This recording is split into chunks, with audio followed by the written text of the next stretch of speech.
Magandang araw, magandang gabi po sa ating lahat at pag-usapan nga po natin ng kaunting oras itong grave threat or conditional threat daw ni Sara Duterte na pinagtatanggol naman ni Bato de la Rosa. Ito bang grave threat na to ni o conditional threat ni Sara Duterte, ito ba sabihin natin na tama lang ba 'to? Serious crime ba 'to? Sa akin pong point of view kasi ano siya, parang although nakasalalay siya sa isang kondisyon, legally po, logically at morally, yan po ay hindi tama.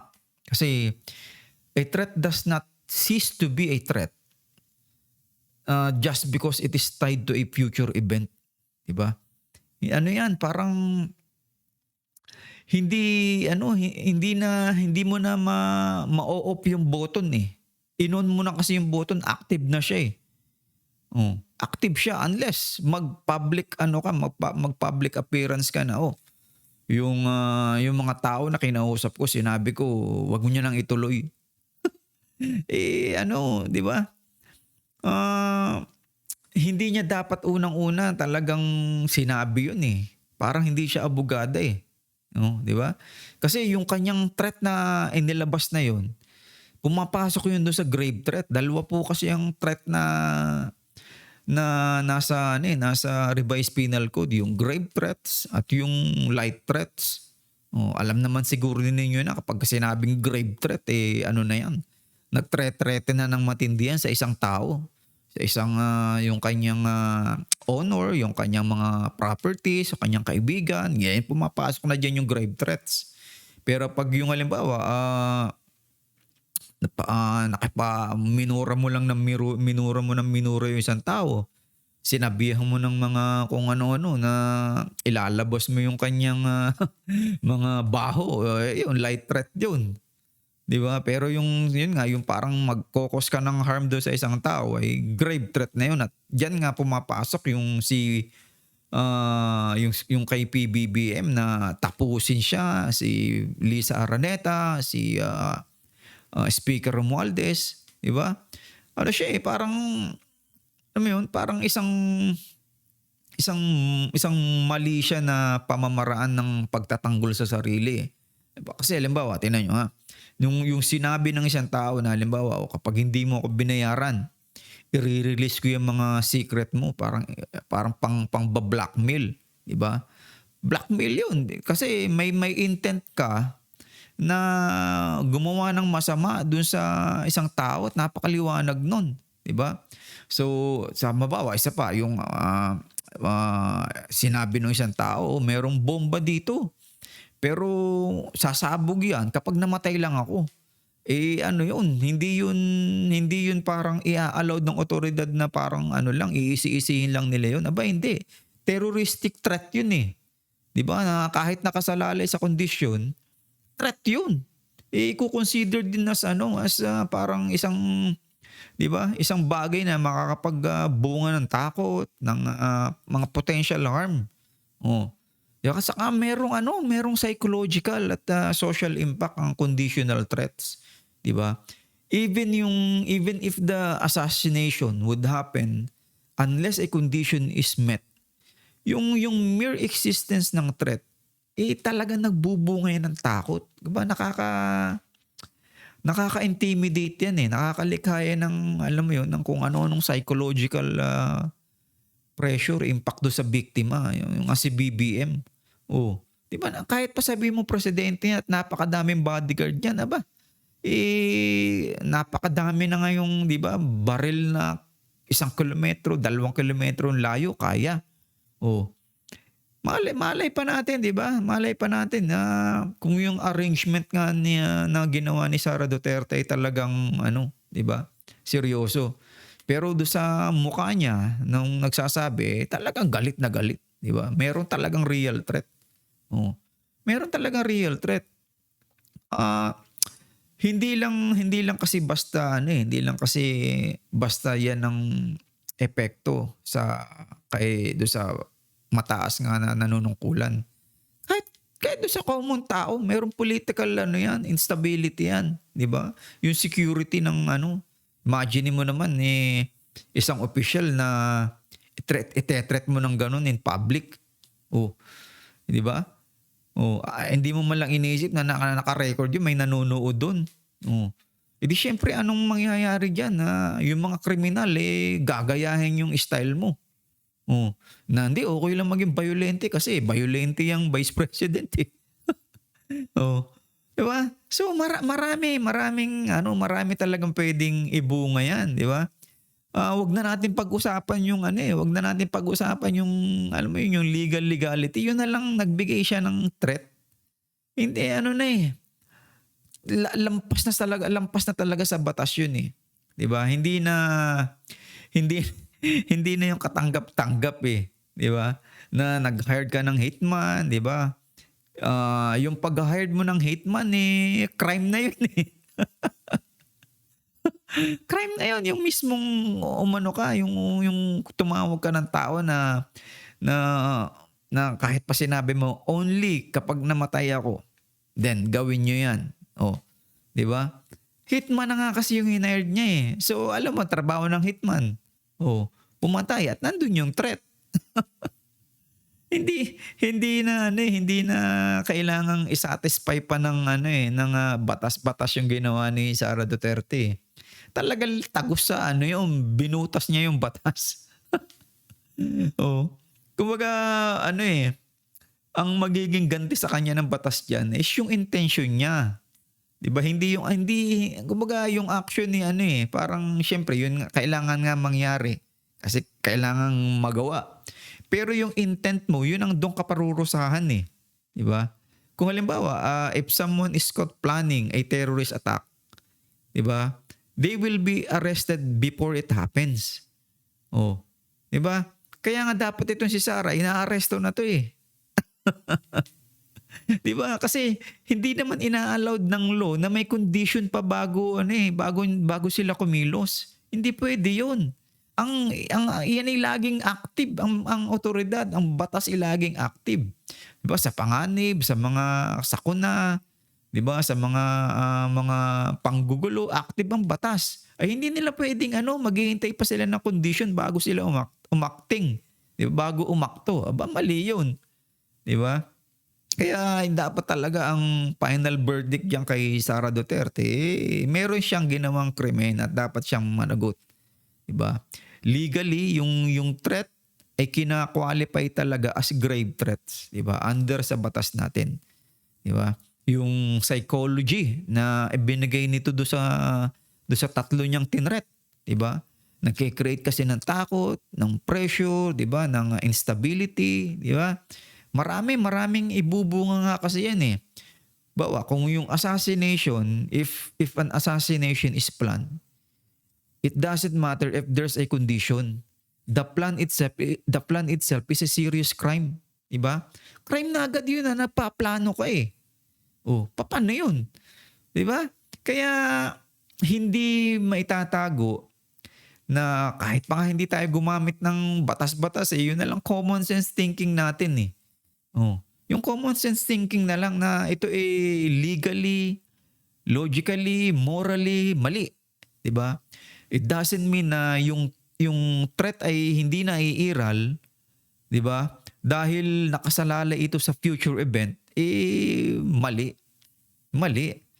Eh, kahit nga yung simpleng daga, eh, pag-usapan natin yung simpleng daga, yung panghuli, yung mousetrap, yung pain at yung daga, no? Si Sara Duterte yung pain, oh, and then siyempre para mahuli mo yung daga, iaangat mo yung bakal. Oh, ngayon, kung yung daga ay nandun sa harap ng naka-active na mousetrap, may threat ba dun sa daga? Merong threat dun sa daga. 'Di ba kahit hindi pa niya ginagalaw yung pain, may threat na siya dun. Oh, ay itong condition ni Sara Duterte, eh, hindi lang basta ito nga yung condition, eh, ang mahalaga dito, eh, yung kanyang intent. Ano bang kanyang intent? Oh, makaganti. Oh, makaganti na kapagka ano daw siya, 'di ba, tinanggal sa bise, eh, di alam mo na. Oh, may attempt siya na gagawin, 'no. Saka sa totoo lang, kung kung si BBM naman halimbawa ang gumawa ng threat, oh, eh baka ikot ang puwet ng mga 'to paghahanap ng napakaraming ikakaso kay BBM, 'di ba? Ikot ang puwet ng mga 'yan, oh. Eh, mabait pa nga si BBM kasi wala siyang ginagawang action, eh. Kung si Duterte ang presidente, tapos may nag-grave threat sa kanya ng ganyan, eh wala na, 'di ba? Eh, si De Lima nga, eh, ano lang pabuka-buka lang sa kanya na siya ay leader nung ganito, DDS, o eh, pinakulong niya, eh. Eh, wala namang kakaso-kaso si De Lima, eh. Oh. So, dito po talaga, eh, yung mga senaryo na kinakailangan para daw matupad yung threat ay alam mo yun, conditional lang, eh, yan po ay mali. Yung intent mo kasi ang anuhin dun, bibigyan ng bigat ng batas. Kasi kung wala kang intent dun, ano, eh, hindi ka na papansinin ng batas. Oo. Eh, kaso meron kang intent, eh, 'di ba? Meron kang gustong mangyari dun sa tatlong tao. Oh. Yun yung ang consideration mo is ano, parang, 'pag ginawa nga sa akin, eh, di alam niya na ang gagawin, oh. Huwag kayong titigil. Ay mali, mali. Kaya wag na wag niyong iboboto itong mga kandidato ni VP Sara at ni Duterte. Kasi talagang ano, marami ang kriminalidad na gagawin na naman pagka umupo yung dalawang 'yan. Wag na wag po nating iboboto 'yan. At, yung seriousness ng, hindi pagboto sa kanila ay talagang ano po ninyo, isapuso niyo. At, wala na pong mangyayari sa Pilipinas kapagka ano 'yan na naman ang bumalik na manunungkulan dito. Kitang-kita niyo naman kung anong klaseng, ng mga nasa isip ng mga taong 'yan. Eh, Bato de la Rosa, 'di ba, tanggap niya na siya, eh, alam mo 'yun, madugo ang kamay, 'di ba? Eh, yung bang pinagsasabi niya na sinasabi niya na yung mga drug addict na masasamang tao, yung dugo ng masasamang tao ang nasa kamay niya, 'di ba? Eh, paano niya nasabi na masamang tao lahat yung mga drug addict na yun? Oh, 'di ba? Kung halimbawa yung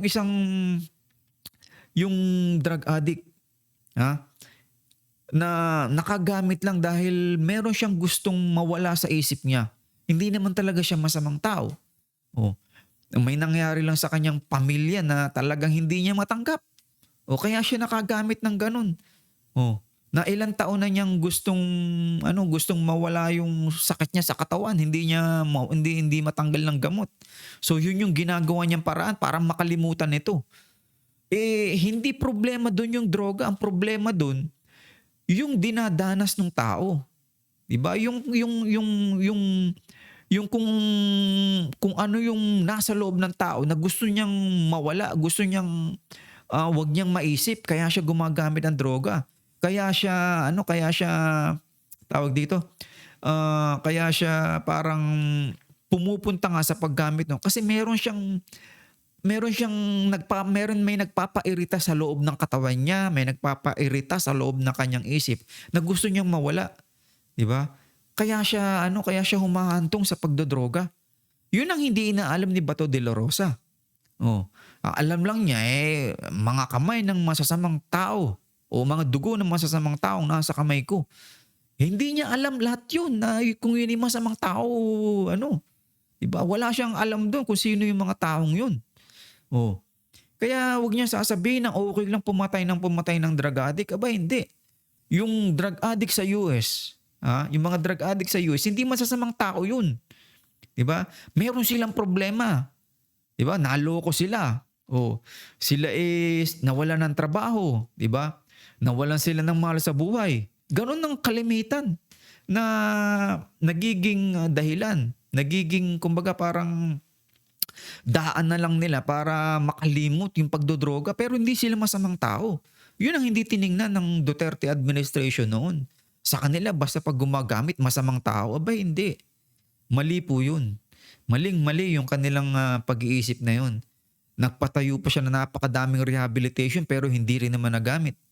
So yan po, yung mga threat na yan ay threat kay Rodrigo Duterte, threat kay Bato de la Rosa, threat kay Sara Duterte. Yan po yung ating ano po yun natin yan, laging isaisip natin yan na talagang maraming mangyayaring threat na kapag nanalo yung mga yan. Ayun lang po at sa susunod po ay hahanap ulit tayo ng isang simpleng balita lang naman, vlog-vlog lang naman tayo.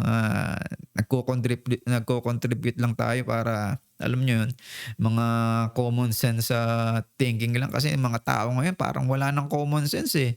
Alam mo yun, suporta sila ng suporta dun sa mga alam naman nila na pumapatay, na nagsasabing siya'y pumapatay. Inaamin na nung dalawa ni Bato de la Rosa, ni Duterte, at lalo na nga po itong active nating presidente, itong vice president natin na talagang papatay din. Imagine niyo yan. Sang ka nakakita na yung idol nila na si Xi Jinping ay gumawa o nagsalita ng ganyan? Wala.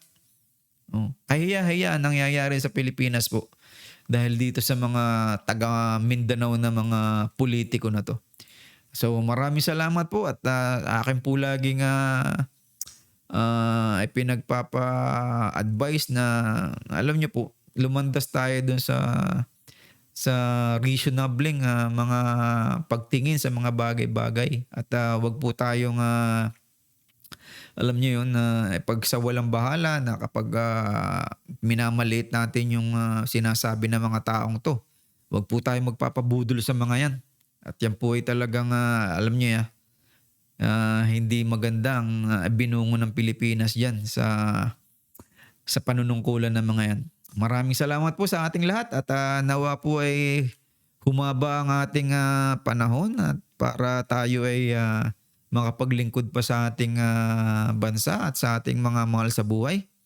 At sana po ay lagi nga nating iisipin na ang Pilipinas po ay magulo na. Magulo na ang kalye, magulo na ang lahat ng paligid. At hindi na nga, alam mo yun, hindi na nga po pinapansin ng tao ang batas. Diba? Wala nang batas. Sana po ay tumulong tayo sa pagpapalaganap na ang tao ay sumunod sa batas. Diba? Tayo po ay laging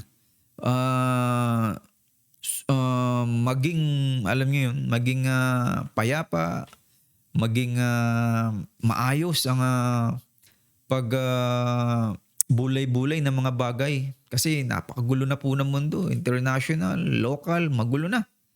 Di ba? So, ayan po. At sana po ay tayo ay magkaisa sa ating point of view. At nang ang Pilipinas po ay bumalik sa dati niyang kalagayan na hindi magulo. Okay po, sa ulitin po, maraming salamat po at sana po ay suportahan nyo ang ating mumunting Point of View channel. Sa ulitin po, maraming salamat po.